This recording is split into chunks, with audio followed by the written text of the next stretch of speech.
So hello and welcome to the channel.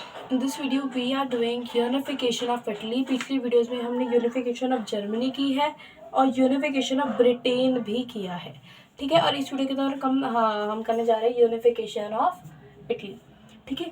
तो ये थोड़ी ब्रॉड सी है, ठीक है, और वी कैन से दैट कि थोड़ी कॉम्प्लिकेटेड सी भी है, ठीक है।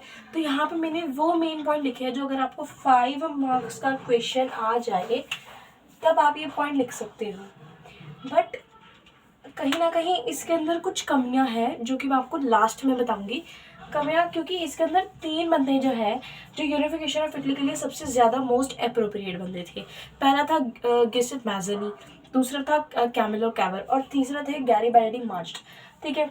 तो ये जो 3 बंदे हैं इनके बारे में हमने अभी ब्रॉड में नहीं पढ़ा है। पहले हम ये एक बार पढ़ ले तो उसके बाद मैं आपको ये बताऊंगी कि ये तीनों बंदे ने क्या क्या किया, ठीक है। क्योंकि 5 मार्क्स में अगर आप ये लिखोगे तब भी आपको मार्क्स मिल जाएंगे, बट अगर आप उन तीनों बंदों के बारे में लिखोगे तब इंप्रेशन अच्छा बढ़ता है, ठीक है। सबसे पहले थे 1861 Victor Emmanuel II was proclaimed as a king of Italy.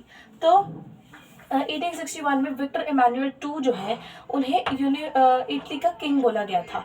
Italy was divided into 7 state. तो इटली जो है वो बहुत सारे 39 स्टेट्स में डिवाइडेड थी, बट हम मेनली 7 स्टेट्स गिनते हैं। तो 7 स्टेट में डिवाइडेड थी मिड 19th सेंचुरी में, और सिर्फ 7 स्टेट्स में थे। एक स्टेट जो है वो इटालियन प्रिंस हाउस सर्डानिया पिडमंट जो है वहाँ पे रूल किया जा रहा था। यानी कि सिर्फ 7 स्टेट जो है उसमें से सिर्फ एक स्टेट्स में हमारे विक्टर इमैनुअल II जो है वो कर रहे थे रूल। गिसेप मैज़नी सीक्रेट सोसाइटीज बनाते थे, young Italy in burn, young Europe in Mercedes, ये सब उन्होंने बनाया था। तो responsibility was failed on king after the failure of revolution हुआ था जो 1831 और 1848 के अंदर। उस फेलियर के बाद जो रिस्पॉन्सिबिलिटी है यूनिफिकेशन ऑफ इटली या फिर मतलब इटली के अच्छे भले के लिए जो सारी रिस्पॉन्सिबिलिटी है वो आ गई थी किंग कौन है, विक्टर इमैनुअल II पर आ गई थी। और ऑस्ट्रियन फोर्सेस वर डिफीटेड इन 1851। 1851 के अंदर हमारे किंग जी ने यानी विक्टर इमैनुअल II जी ने 1851 के अंदर ऑस्ट्रियन फोर्सेस को हरा दिया था। 1861 में लार्ज नंबर ऑफ जो आर्म्ड वॉलंटियर्स है जो कि गैरिबाल्डी के अंदर आते थे, उन्होंने मार्च किया उस किंगडम में। 2 किंगडम थे, सिसिलीज और साउथ इटली, ठीक है। तो उन्होंने पीजेंट्स का सपोर्ट भी लिया वहाँ से। और 1861 के अंदर ये आपको विजिबल नहीं है, 2 मिनट, ठीक है। तो 1861 के अंदर इटली जो है यूनिफाइड हो गई और फिर वही उसके नए किंग बने विक्टर इमैनुअल हुआ, ठीक है। इतना आपको क्लियर होगा। ये थी यूनिफिकेशन ऑफ इटली। ये सिर्फ मैंने आपको पढ़ के बताया, समझा नहीं है कुछ, क्योंकि पहली बात तो इसमें कुछ समझने वाला है नहीं है। दूसरी बात ये सब चीज़ें हुआ, ये सब, ठीक है। अब हम उन 3 बंदों के बारे में पढ़ते हैं जो मेन इंपॉर्टेंट है आपकी यूनिफिकेशन के लिए। तो सबसे पहले जैसे मैंने आपको बताया हमने 3 बंदों के बारे में बात करनी है, 3 अंकल के बारे में। पहले पर आते हैं गिसेप मैज़नी। तो देखो ये गिसेप मैज़नी जो है, ठीक है। तो देखो यूनिफिकेशन ऑफ जर्मनी के लिए मैंने बताया आपको 3 बंदों का मेन हाथ है, ठीक है। तो उनमें से एक ये है। तो ये क्या है, सबसे पहले तो आप पॉइंट इनके बारे में लिखोगे। आपको यूनिफिकेशन ऑफ इटली में लिखना है, इसीलिए मैं आपको ये करवा रही हूँ, तो ध्यान से सुनना। सबसे पहले he was an Italian revolutionary. पहला पॉइंट आपको ये लिखना है कि वो एक he was an Italian revolutionary, ठीक है। क्या थे वो, एक इटालियन रिवोल्यूशनरी थे। इसीलिए हम उन्हें यूनिफिकेशन ऑफ जर्मनी के लिए उनके बारे में पढ़ते हैं, क्योंकि वो एक इटालियन रिवोल्यूशनरी थे, ठीक है। और उसके बारे में हम क्या लिख सकते हैं कि he wants to unify Italy into a single unified republic, ठीक है। तो ये रिपब्लिक वगैरह लिखा है जो ये आपकी एनसीईआरटी में छाप रखा है, वहीं से देख के लिखा है, तो कुछ एक्स्ट्रा नहीं है, ठीक है। 2 मिनट। या अब आपको विजिबल है कि he wants to unify Italy into a single unified republic, ठीक है, समझ में आ रहा है क्यों? क्योंकि देखो यूनिफिकेशन जर्मनी के लिए उनका इतना बड़ा हाथ था, तो वो क्या चाहते थे, इटली को एक सिंगल यूनिफाइड रिपब्लिक में बदलना चाहते थे। और वो क्या करते थे, मैंने जैसे आपको बताया कि वो क्या करते थे, सीक्रेट सोसाइटीज बनाते थे। ठीक है, तो क्या करते थे, ही मेक सीक्रेट सोसाइटीज, ठीक है, या फिर ही सेटअप सीक्रेट सोसाइटीज। कहाँ कहाँ पे सेटअप की थी उन्होंने? यूरोप के अंदर, जर्मनी, फ्रांस, एटसेट्रा एटसेट्रा।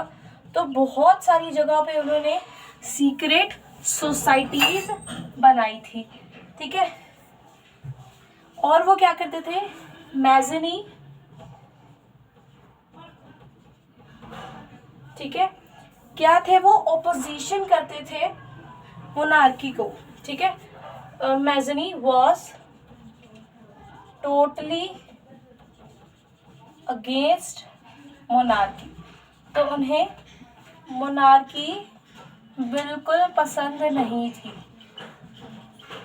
ठीक है, उन्हें मोनार्की मोनार्की की स्पेलिंग क्या लिख दी है, उन्हें मोनार्की बिल्कुल भी पसंद नहीं थी। और उनके विजन, जो उनका डेमोक्रेटी वाला विजन था, his vision of democratic impress नहीं, मतलब उनका साथ जो है वो दिया था कंजर्वेटिव्स ने। ठीक है, तो इम्प्रेस नहीं लिखेंगे, फ्राइटन्ड, साथ नहीं दिया था, बल्कि उनके विजन को देखकर कंजर्वेटिव्स डर गए थे। क्यों? क्योंकि वो डेमोक्रेटिक चाहते थे और कंजर्वेटिव्स क्या थे, दो चेंज नहीं चाहते। अभी हमने गिसेप मैज़नी के बारे में पढ़ा, अब हम पढ़ेंगे कैमिलो कैवर के बारे में, काउंट कैमिलो कैवर। तो अब हम पढ़ेंगे काउंट कैमिलो डे कैवर के बारे में। ठीक है, तो सबसे पहले तो है, ये चीफ मिनिस्टर थे सर्डेनिया पिडमेंट के 1852 में। ठीक है, तो he became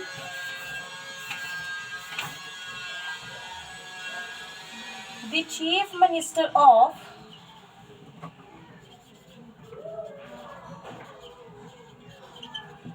पिडमेंट।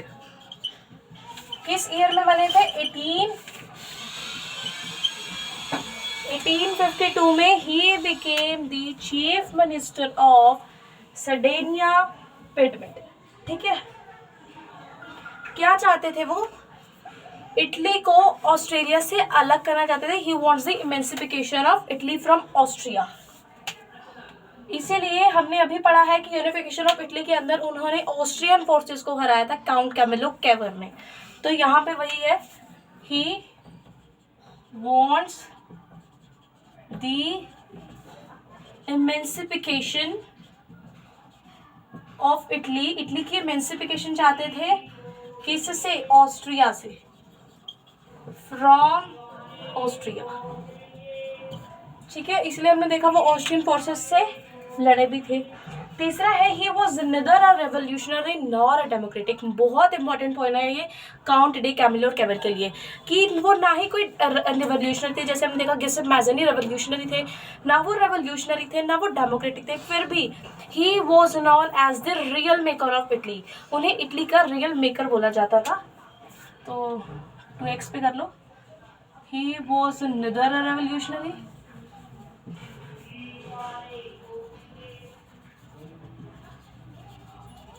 nor democratic, not revolutionary, not democratic, but still he was known as the real maker of Italy.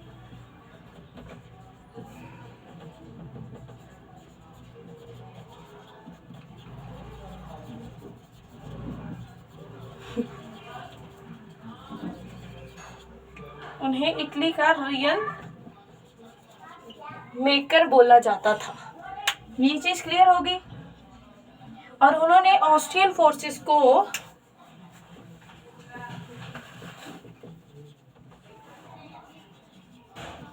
1859 में हराया था। ठीक है, अभी हमने पढ़ा काउंट डे कैमिलर के बारे में, अब हम पढ़ेंगे गिउसेप गैरीबल्डी के बारे में। ठीक है, तो गिउसेप गैरीबल्डी जो है, ठीक है, उन्हें बोला जाता था रेड शर्ट्स। क्या red shirts? Hero of red shirts. ठीक है, तो गिउसेप गैरीबल्डी मतलब ही वॉज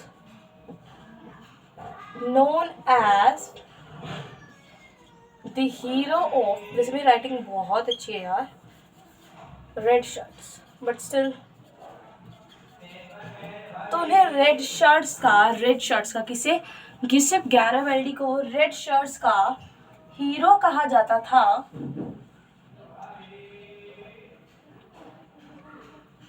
तो हमने ये चीज पढ़ी है कि 1860 में he was marched into kingdom. किस किंगडम में गए थे वो? अभी 2 मिनट पहले पढ़ के आए हैं ना हम। किस किंगडम में गए थे वो? 2 जो इटली की जगहें बोली थी वहां पे, कौन कौन सी थी वो? 2 सिलीज और साउथ इटली। ठीक है, 2 जगह थी, सिसिलीज जो भी है, और साउथ इटली। ठीक है, ये जो है 2 जगह पे वो गए थे।